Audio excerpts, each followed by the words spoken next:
ก็สบายดีเด้อสวัสดีครับนี่ก็อยู่กับสองพ่อลูกเก่าน้องเล็กก็สิมาเล่าเรื่องชีวิตแบบสิอยู่ก็สิดำเนินว่าพ่อลูกจะดำเนินการแนวใดต่อไป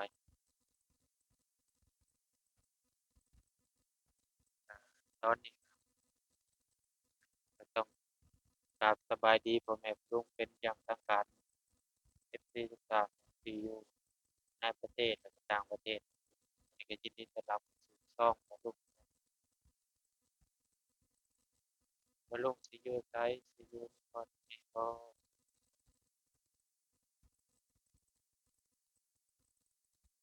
พ่อลูกต้องกล่าวคำว่าอันเรื่องนี้มันบ่ถ้าเราบ่เจอกับตัวเองก็ก็คิดไปมันคิดบ่ออกเลยตอนนี้ก็จักสิอยู่ไสสมองมันฟุ้งอามันก็คักแท้งแบบถ้าว่าบ่รู้ว่ายังผิดพลาดประการใดต้องขอโทษขออภัยพ่อแม่บ่รู้ว่าบ่รู้ออกมาวันนี้ก็บ่ได้ว่าสิตอบโต้แต่อย่างใดเพียงแต่ว่าสิมาอธิบายว่าบ่รู้สิอยู่ไสไปคิดอ่าอยู่พอคือว่าถ้าอยู่เบิดสองคนถ้าตั้งคำถามว่าสิอยู่นำไผบ่รู้ว่าเฮ็ดสิยกตัวอย่างคุณลุงก็ต้องอยู่นำเที่ยวเมืองเที่ยวบ้าน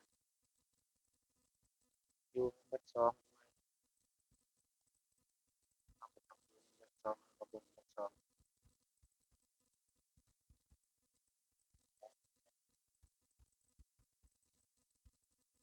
ถ้ามันเกินแล้วก็ต้องเบิ่งไปตามสถานการณ์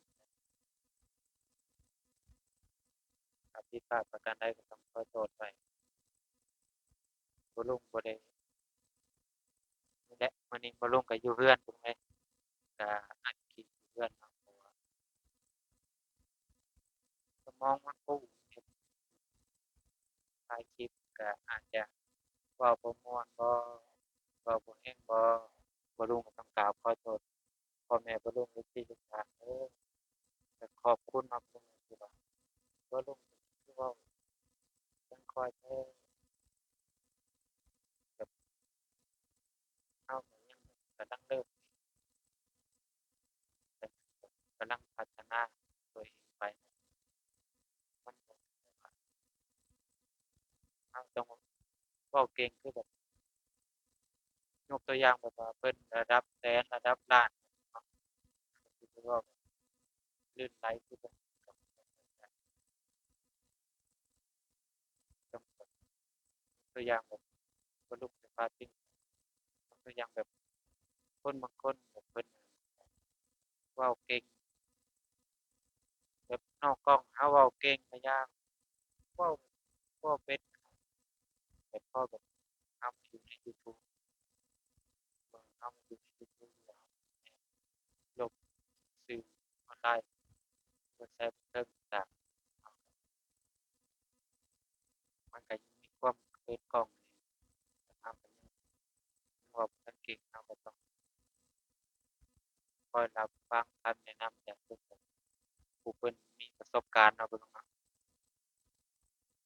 เราก็ต้องตัวใดดีเราก็ต้องนำมาใช้ตัวใดมันบ่ดีเราก็ปรับให้ดีขึ้นต้องขอบคุณหลายๆที่ขอบคุณหลายๆที่คำแนะนำคือเบิ่งคือเพิ่นว่าถ้าเราบ่เรียนแบบเราก็สิเฮ็ดแนวตัวเองเราลองเฮ็ดตัวเองถ้าเพิ่นลงบทแนะนำหรือว่าบอกบ่ติบ่รู้ก็บ่รู้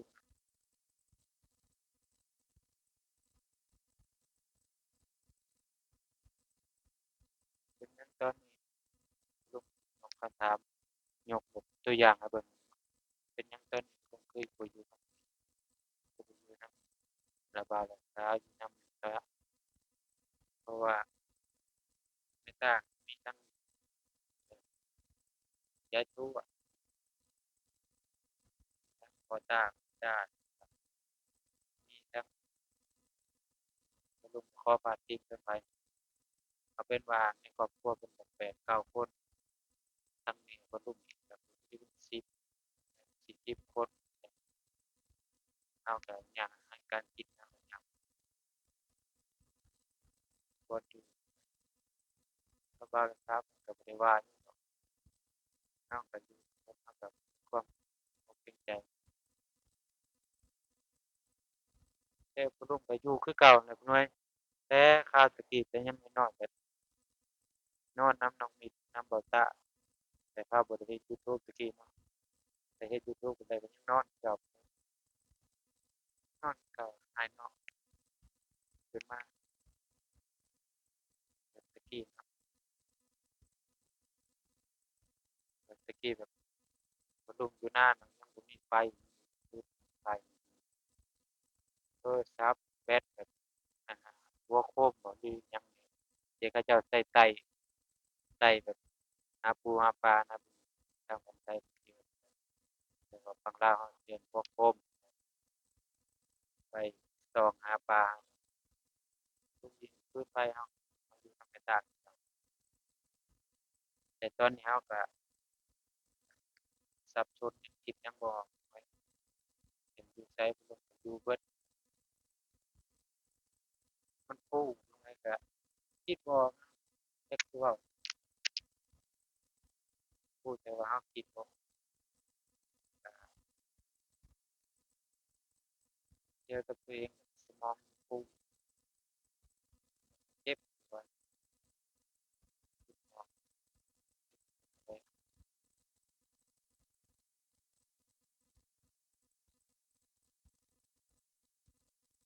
บ่ลงก็ขอบคุณหลายๆพุ่นเลยขอบคุณทุกขอบคุณทุกกำลังใจเนาะพุ่นเนาะที่ส่งเข้ามาพุ่นเลยที่บอกว่าที่แม่นครับบ่ได้ทิ่มไผเที่ยวมาเที่ยวมาบางมื้อบ่ลงเมื่อก็มาไว้นี่ เวียกกลางปีก็มามีเวียกกลางบุญก็มีอีกประมาณ2-3มื้อก็จะนะอีกประมาณ2-3มื้ออาจจะได้ลงไปซอยเวียกเอื้อยทางบ้านนี่แหละเพิ่นเฮ็ดคือว่าเพิ่นเฮ็ดกองบุญบ่ลงก็จะน่าจะได้ลงไปซอยเพิ่นเนาะขอโทษหลายเย็นทางฝั่งลาวตอนนี้ทางจะเป็นเมืองสมพรสมพรแขวงสะหวรรณเขตบ้านบ้านชมพูสาย FC ขาดไปจังมาแวะหาได้เรือนบ่ลุกแถวโรงเรียนเรือนบ่ลุกจะอยู่ใกล้ทางแต่ก็ติดกับโรงเรียนบ้านชมพูทางผ่านบ้านหาดก้อยบ้านบ้านคำศรีหาดก้อยจ้ะแถวยูทูบเบอร์สะหวรรณเขตหลายลงมาเบิ่งก็มาเบิ่งทางแบบทางปากเซขอโทษครับทั้งมักเบิ่งทั้งปากเซมักเบิ่งคำศรีหรือว่าคำแพงทั้งปากเซมักเบิ่งเบิดบ่ลงก็เบิ่งแต่เบิ่งเขาเจ้าแล้วเราก็ต้องเฮ็ดได้มาบ้านเราก็ต้องเฮ็ดได้เกิดเป็น idol เราก็ต้องเฮ็ดได้ตอนนี้เราจะลำบากก็อย่ามาเราก็มีพ่อแม่ปะลูกที่พิการเป็นกำลังใจก็ช่วยซัปพอร์ตบ่ลุงก็เบิ่งโฆษณาให้แบบเป็นกำลังใจให้บ่ลุง ใส่ไม้มันจะเตรียมเป็นจั่งใดไม้ก็ต้องซื้อก็ประมาณซื้อแต่อยู่ไทยเห็นเพิ่นซื้อเราก็ซื้อประมาณประมาณ400แต่อยู่ไทยมันก็พอมีเงินอยู่เด้อแต่ว่ามาบ้านเราก็คือว่าแหละเนาะเงินเฟ้อมีแต่รายใช้รายจ่ายไล่ออกอย่างเดียวไล่ออกพูดง่ายบ่มีแต่รายรับรายรับก็สิมีก็แต่พ่อแม่ปะลูกเนาะก็ฝากเป็นกะโลกกำลังใจให้เพิ่นซอยบ่โพสต์ข้ามโฆษณาเบิ่งคลิปจนจบถ้าว่าบ่มีเวลาเบิ่งก็เปิดคลิปไว้เลยเปิดคลิปไว้เลยก็เป็นกะโลกกำลังใจให้บ่ลูกเฮ็ดคลิปต่อไปบ่ลูกก็เห็น FC ถามเข้ามาหลายเนาะเบิ่งว่าพ่อแม่ปะลูก FC ถามเข้ามาบ่ลงกรุงเทพบ่แต่ว่าเราก็ยังบ่ทันว่างเบิ่งไปตามสถานการณ์แต่ว่าเราอยู่ได้เราก็สิมีเงินเติมบัตรเป็นก็ต้องเบิ่งไปตามสถานการณ์ยังบ่แน่นอนเบิ่งไปตามสถาน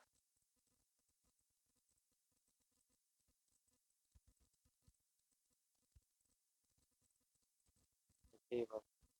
บ่ลงบ่คิดอันเด้อแต่ว่ายังก็ว่าเพิ่นก็เบิ่งก็บ่แม่นสนใจเพิ่นก็เบิ่งอยู่ปรับปรุงไป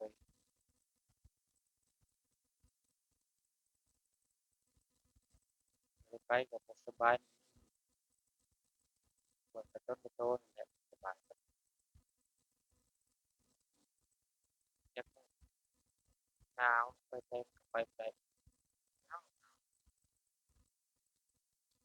ไปแต่ว่าแดดออกพอแดดแดดออกพอได้ผิงไฟพอได้ผิงแดดทางใดหนาวเราก็ไปหนาวก็จะหนาวอยู่ประมาณ30แต่ถ้าในกรุงเทพก็จะบ่หนาวลองคอมเมนต์เบิ่งเนาะทางใดหนาวทางลาวทางใดหนาวคอมเมนต์ที่ว่า FC ผ่านมาเบิ่งเนาะเป็นกับถ่ายคลิปพ่อแม่พี่น้องมาเบิ่งที่ชมกัน ที่ส้มในไลฟ์ของดี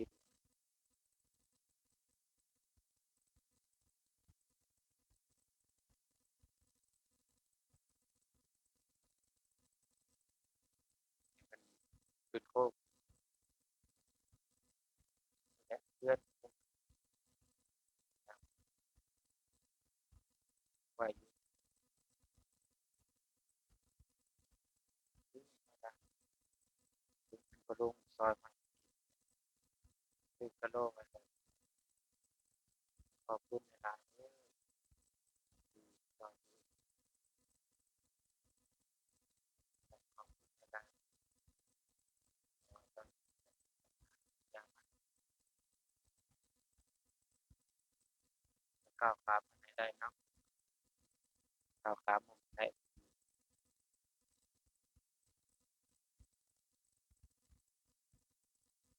ตอนนี้ที่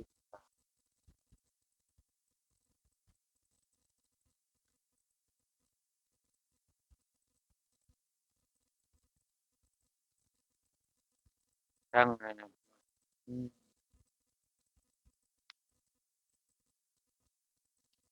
ร่วมวันเกิดรีบสร้างสุวรรณเขต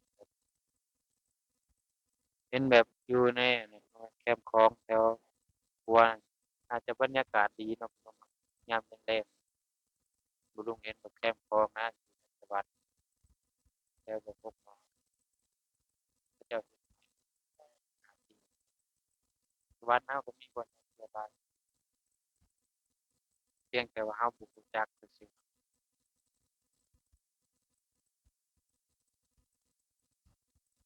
ทางฝั่งไทย ากาศดีน่าเที่ยว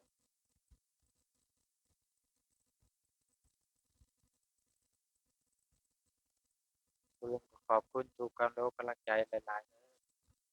มื้อนี้ก็บ่มีหยังหลายดอกเว้ยออกมาคุยเล่นก็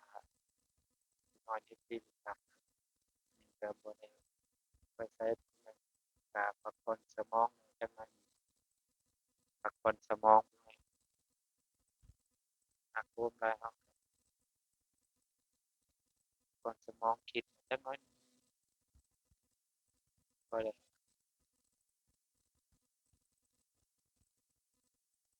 ปลอดโปร่งรีแลกซ์จักถือว่าผ่อนคลาย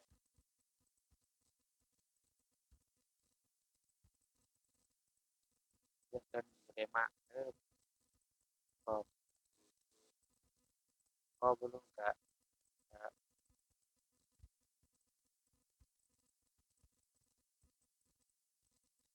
คือสิว่าดีก็พอมุ่งชั่วก็พอดีถ้าอย่ามันก็อย่ามากเด้อฝากเป็นกำลังใจให้มันก็ต้องมีคนเรามันก็มีดีหลายๆในตัวเนาะยกตัวอย่างมันก็ต้องมีดี50ชั่ว50เข้าไป